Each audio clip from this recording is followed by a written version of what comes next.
જય મૂળ નિવાસી સાથીઓ, હું પંકજ દાપડા, BYM અમરેલી। આજે વિડીયો એટલા માટે બનાવવો પડ્યો કે જે એક માનવતા માણસને, જે માનવતાને કહે છે કે ભાઈ અમે માણસ છીએ, અને એ માણસને માણસ બસાવ્યાનો જે પ્રયાસ કરવો જોઈએ એ પ્રયાસ સાથીઓ નથી થઈ રહ્યો।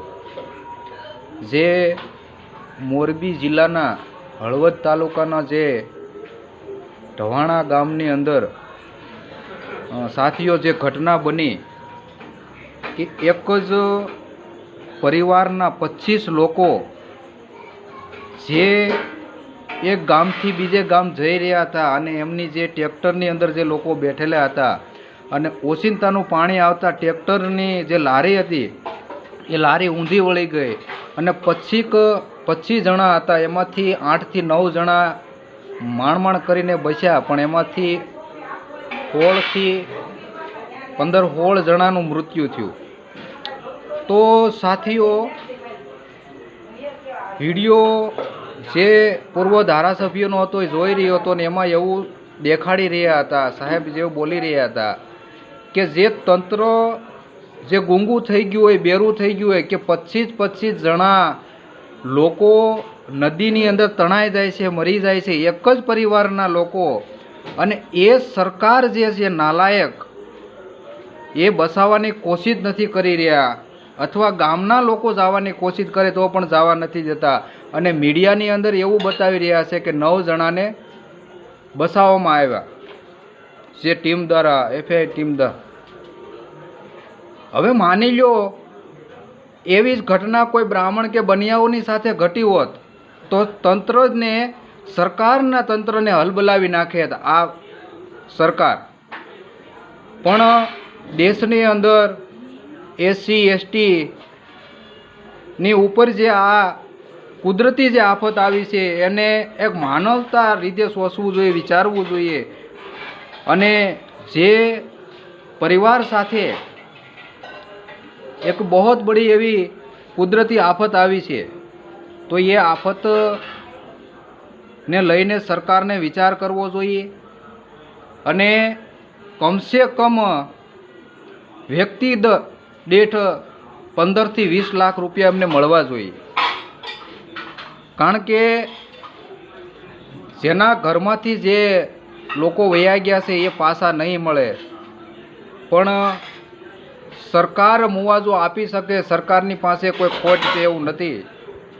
આજે જે ગામની અંદર 25 જણા જે તણાઈ ગયા એમાંથી 5-7 લોકોને બસાવવામાં, બાકીના લોકો બીજે ત્રીજે દિવસે ગામના લોકોએ જે તરિયા હતા એમણે કાઢી, એમની લાશો કાઢી। તો માનવતા નામની જે કહે ને કે માણસ માણસને બસાવવો જોઈએ, પણ માણસ માણસને બસાવી નથી રહ્યો, અને જે લોકો બસાવવાની કોશિશ કરી રહ્યા છે સાથીઓ એને પણ રોક લગાડી રહ્યા છે, અને મીડિયાની અંદર એવું કહે છે કે અમે 8 થી 9 જણાને બસાવવાનું કામગીરી કરી। એ તદ્દન ખોટું છે। જે લોકો બસી ગયા છે એ પણ એવું કહે છે કે સરકારનું કોઈ એમાં યોગદાન નથી, કોઈ બસાવવાની પણ કોશિશ નથી કરી, અને અમે અમારી જાતે જ બહાર નીકળ્યા છીએ। એટલે સાથીઓ, આ વસ્તુ વિચારવા જેવી છે કે માની લો કે કોઈ મોટા માણસો હોત, કોઈ બ્રાહ્મણ બન્યા હોત અને એમના લોકો અગર તણાણા હોત અને તો સરકારને તકલીફ પડી જાત અને મીડિયાવાળા બેફામ બોલતા હોત।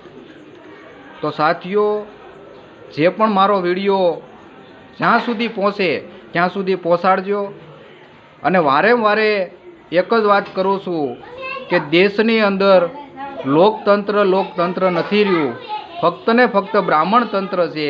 બ્રાહ્મણોની ભાષા બોલવામાં આવે છે, અને SC ST OBCના માધ્યમથી જે કોંગ્રેસ BJPના જે દલ્લા જે છે એ પણ વિડીયો બનાવી નથી રહ્યા અને કંઈ પણ નથી રહ્યા, એ પણ એક સત્ય છે। એટલા માટે કહેવું પડે કે આપણા લોકો આપણા છે, આપણે કહીએ છીએ, પણ એનું જે દિમાગ જે છે, જે બ્રેન્ડ જે છે મગજનું, એ બ્રાહ્મણોનું છે, એ BJPનું છે, કોંગ્રેસનું છે એવું કહી શકાય। એટલે સાથીઓ, એક મારા તરફથી હું શ્રદ્ધાંજલિ આપું છું જે પરિવારોને ઉપર જે દુઃખ પડ્યું છે, જે આફત આવી છે, એ મારા તરફથી શ્રદ્ધાંજલિ છે. અને એક દુઃખને સહન કરવાની એમની અંદર એક શક્તિ આપે અને આવનારા સમયની અંદર જે બે ગામ વચ્ચે જે નાળું બનાવવું જોઈએ એનું કામ પણ ચાલુ થાય અને લોકોને રાહત મળે કે બીજી વખત આવી ઘટના કોઈની સાથે સાથીઓ ન ઘટે એ તકેદારી કમસે કમ ગામનાઓને લેવી પડશે અને આગળ આવીને પણ એ વસ્તુને સાથીઓ કરવી પડશે. કારણ કે કોઈ પણ વસ્તુ બોલ્યા વગર કે આગળ જયા વગર નહીં ચાલે. તો સાથીઓ એ વસ્તુ સમજવી પડશે અને આગળ આપણે તો તમામ લોકોને ઉપર જે ઘટના બની છે, જે લોકો જે 15થી 16 જણા નથી રહ્યા, એ લોકોને હું મારી તરફથી શ્રદ્ધાંજલિ આપું છું. અને લોકોને મુઆવજો મળે અને એમના પરિવારને પણ નોકરી મળે એવી આશા અપેક્ષા સમાજની સાથે અને સરકારની ઉપર પણ સંસદ અને MLA લોકો પ્રેશર કરે જેથી કરીને એ લોકોને મુઆવજો મળે અને નોકરી મળે. તો સાથીઓ વધારે નહીં બોલતા હું મારી વાતને અહીંયા વિરામ આપું છું. અને જેથી કરીને લોકોને એ વસ્તુનો ખ્યાલ રહે કે આવનારા સમયની અંદર પણ એક વસ્તુ યાદ રાખવાની કે કોઈ દિવસે એવું પગલું નહીં ભરવાનું કે જેથી કરી કે ભાઈ વરસાદ ચાલુ છે અને આપણે ઝરત નીકળીએ, જે જગ્યાએ હોય જગ્યાએ રહેવું અને જ્યાં વરસાદ અને વાવાઝોડું એવું બંધ થાય ત્યાર પછી નીકળવું, જેથી કરી અને કોઈના પરિવારની સાથે આવી ઘટના ન બને. અને માણસની પીડાને સમજવી જોઈએ અને માણસને મદદ કરવી જોઈએ. ખાલી જય ભીમ અને બુદ્ધ બોલવાથી કાંઈ થવાનું નથી. માણસ શું છે એની વેદનાને સમજવી પડશે. એટલી વાત કહીને મારી વાતને વિરામ આપું છું. જય ભીમ, જય મૂળ નિવાસી, જય સંવિધાન, જય જોહાર.